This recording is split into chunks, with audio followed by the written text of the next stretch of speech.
Well, hey there. It's me again, Hugh Halter. This is Resurrection Week. It's actually Sunday where I'm at right now.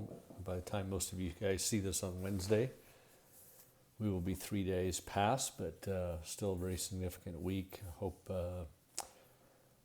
the celebration with the CPC community was blessed, and I'm not sure how y'all did it, but I look forward to hearing about that. But we had, we had a really, really cool time. As you know, we showed up in this town about 5 years ago. In year two, we just started to gather with any of the city folks that had been kind of coming through our world a little bit. And it seemed like we always had really unique gatherings. Usually about 50 people would show up. So these are not large gatherings, but most of the relationships were brand new. And this year was a little bit different. We actually didn't do a lot of inviting of just people around the coffee shop or whatever. Our own sort of missionary community has grown quite a bit. A lot of children, still about 50 people. But we gathered up at our farmhouse. I don't know if I've shared with you guys, but Cheryl and I are now renovating an old 1870 farmhouse about 7 miles out of Alton, to begin kind of an equestrian therapy place for folks that live in trauma, PTSD, family abuse situations, blah, blah, blah. So we're about 5 weeks into this renovation process, and we've had a few people come up, but most of our community really has not seen it. So we invited them up this morning, and it was just really cool. We've got a big wraparound porch that we've built, and we sat out there, and then with all the kids, we've got quite a few acres, so we threw plastic eggs everywhere and had a massive egg hunt, and just really cool. Our community, sometime I'll send you a picture, but I told you we're a pretty mixed ethnic community between black and white, so that was reflected in our time today. We also are kind of a mix of people that do okay financially and all the way down to homeless, and we had that today. And it was just kind of a beautiful time, and I just wanted to give you more of a kind of a reflection. We'll take a little breather from James today, but the resurrection is obviously the most important part of our Christian faith. It's to those that heard it the first time, it wasn't really hearing it. Jesus apparently showed up to 500 eyewitnesses, and a lot of them knew each other, and so they started to share the story, and some probably had no idea what was going on, but it must have been an amazing time. And for sure for the disciples, those that Jesus had spent so much time with, he innuendoed about kind of the new kingdom, but they would have had no idea that it would have come through his death and then his resurrection. And so you just picture people Good Friday night, thinking about their best friend and their mentor and their rabbi being gone and being dead, and then all of a sudden people begin to see him. And so, and it changed the world. Our whole calendar is based upon life before him, life after him. But at the center story of the Jesus story is that he died and rose again, and that his death primarily means that, at least it meant, spiritually, it meant no more dominion by dark spiritual forces and no more dominion by earthly forces. That's really what the resurrection was about. It was disarming powers and authorities.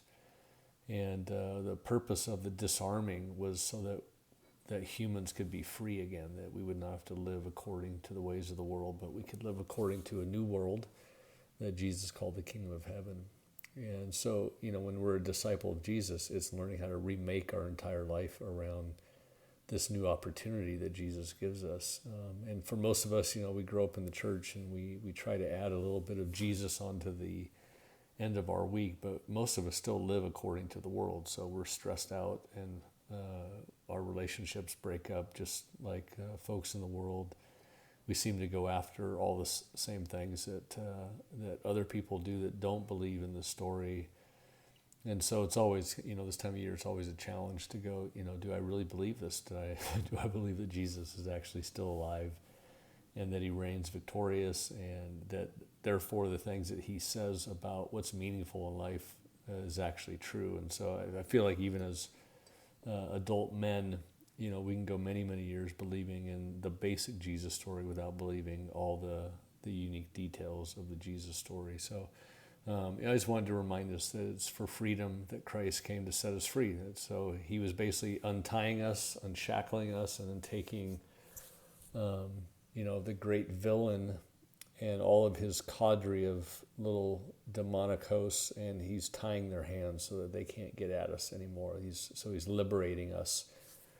It's the great Exodus, we call it. It's the Exodus for the final time. We no longer have to go through rules and regulations or religious rituals to try to gain God's favor. We're now free from all that. We literally can just go right to Jesus, and that's because he reigns and he disarmed all these authorities. So, for whatever it's worth this Sunday, I hope that, by now there's something that maybe has resonated in your heart. Maybe, over the last couple months as we've been going through James, maybe some of the Jesus life is becoming a little bit more, just kind of accessible, or that you actually believe that it can change things. And I was just even thinking about the group that gathered today, where I just see the reality of the resurrection. One girl named Kylie, she came to us through my daughter's social work. So my daughter found her in kind of a foster care scenario. She was sexually abused by a local police officer. It was a high-profile case. He was finally indicted and put away for about 30 years, but terrible, terrible sexual abuse while she was 14, I believe. And of course, a terrible family background, so that she had nowhere to turn, so she turned to drugs and alcohol, eventually got pregnant and found her way into the system where my daughter was given her case. And one of the things that we do here is we try to renovate properties and create like safe houses or recovery homes. So one of our homes on Central House became kind of where we put Kylie. And when we're working with people, we're not trying to fix everything. In fact, we assume it probably is not going to work. We just believe this is what Jesus asked us to do. And so Kylie struggled a lot. Beautiful family of 5 children, and a mother and father that lived there as kind of the home hosts. And they're just amazing people. And she would come home high, drunk, whatever it was. And then she began to really get deeply involved in the occult and stuff like that. So they're trying to give wisdom, but she always seemed to pick the dark side. And this last week, she lost her son. Her son was 11 months old. And because of drug addiction, they had to come get her child. And so she just really went through it. But it kind of opened the door for, it doesn't happen a lot, but for literally like almost what you would read, maybe exactly what you read in Scripture about demonic hosts that somebody's allowed into their lives, and all of a sudden there's a little bit more control there. And she came to Taylor and Lindsay, who were the house mom and dad, and just said, I feel like my only hope is Jesus. And so we sat with her just last night, actually Saturday night, and just heard her story. And she came to faith, and we threw a bunch of her occult stuff into a big fire today, just very quietly. We didn't make a big deal about it, but in just one day she looks different. She like we were all saying, like her face actually looks different, like she's healthy and free. And so I don't know, it's just on a Resurrection Sunday, it's cool to see that the Lord still does deliver people from unclean spirits, if you will, that they actually are true. And then I was thinking about even just our farm, people coming on, and something that Cheryl and I always do whenever we buy a house and renovate is we always open up all the walls. We literally have always said we want to try to be able to get 50 people in our home. And that's almost been entirely for spiritual. Like we picture people coming into our house, and especially on this farmhouse, there's just a lot of land. There's going to be a lot of people that are hurting. And so, we tore out every interior wall and put up all these huge beams so that we could open it up. And so a lot of the people today for the first time saw it, and it looks like a little dinky farmhouse from the outside. And then they come in and they just go, oh my gosh, I can't wait to just be in here with you guys. And then this big wraparound porch, we can get about 100 people on this huge porch. and everybody's just going like, this is where we want to be. Like we can picture our whole community and bringing friends up here. And they were even asking if we could set up campsites and so they could bring their friends.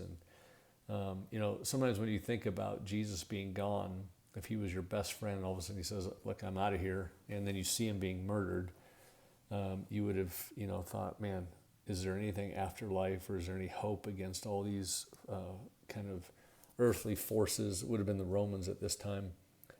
And Jesus, the night before he left, remember, he gathered his friends and he said, hey guys, this is going to go down.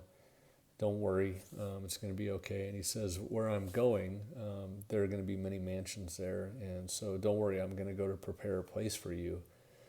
And, they were not thinking mansions like you and I would think of mansions in a subdivision. In a Middle Eastern sense, if a dad had a son and married a daughter-in-law, they would just add on to their house. So it was almost like a big villa that you would just begin to build. So the bigger the family, the bigger the villa, almost like a condominium complex. And so when Jesus talked about the kingdom and it being not only for this life, but also that in the afterlife, don't worry, like no eye has seen, no ear has heard what God has prepared for those who love him. This kind of eschatological end time sort of hope that when we're with Jesus, he's going to blow out all the walls. Like that's what he's doing right now. And the picture of heaven is just like a picture of what I saw today, 50 people, all different folks, all different colors, all different economic backgrounds, all different levels of brokenness or health, all being together in deep community and finding life, together. And to me, it was a witness of the resurrection. Like, and I told everybody today, I said, what holds us all together, like none of us knew each other 5 years ago, what holds us together, what holds you together as a community, even a fraternity of men in CPC, you have to realize it's Jesus at the center of you guys. Like without the Jesus story, you're not even friends with these guys. You would not go to war with each other. When stuff happens, these would not be the guys that you call. And yet because Jesus and your belief is that he's alive and that he still interacts and he brings you together, let's not forget that. That's the power of the resurrection, is to bring us into community. So that's the second thing. Third thing that I saw today were 3 foster kids that some folks in our community have taken in, 2 by my daughter and son-in-law and 1 by another family.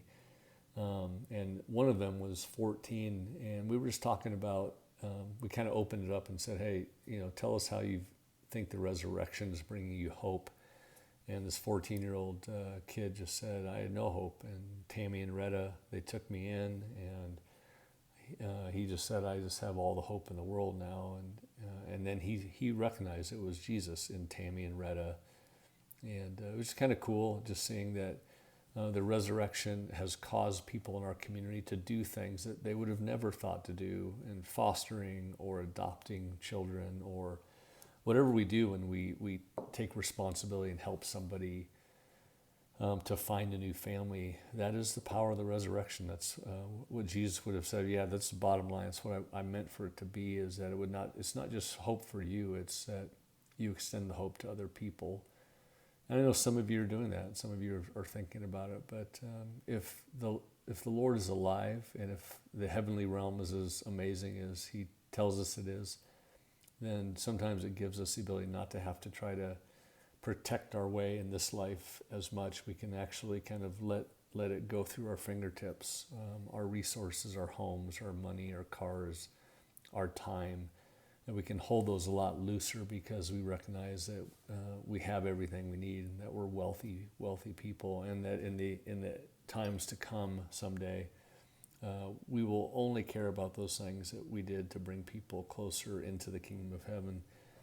And so then lastly, I just thought, watching our community come together, watching all these people that seem to be truly helped by the gospel story, it just gives you a sense of purpose. I'm so grateful that I, even amidst house painting or whatever I do as a job, whether it's speaking or training or literally just mopping floors at the post after a wedding event, I'm just so thankful that it's all tied into this very, very meaningful story for my family and for myself.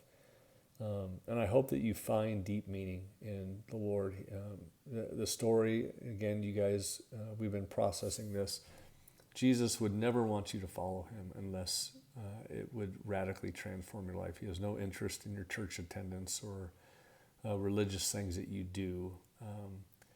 For him, it's a total renovation project. And I pray that this resurrection week, you won't just go, oh, Easter's over, but starting today and tomorrow, every day you'll wake up and go, oh, it's the resurrection. Resurrection guides everything that I do. It gives me not just belief in the afterlife, but it gives me something literally to do today. And I hope that it just continues to become alive in your hearts, that you would have eyes to see what God has done for you and how much he loves you guys, and has no bearing on how bound up you've been or how much sin exists in your life that you're still battling. The resurrection is still true, and what he says about you being his son, and what he promised to do in the forgiving of all of your sins, past, present, and future, releasing you from the captives of the evil one, releasing you from the dominion of darkness, releasing you from the currents and the pace of the world. All that is absolutely true and given to you because of the resurrected, alive Jesus. So may God bless you this week, and pray for our community. Really cool stuff going on. I'm excited just to share with you a little bit today. So thanks for letting me do that. And we'll get back on the 5th chapter of James next week. All right, guys. Love you. Peace.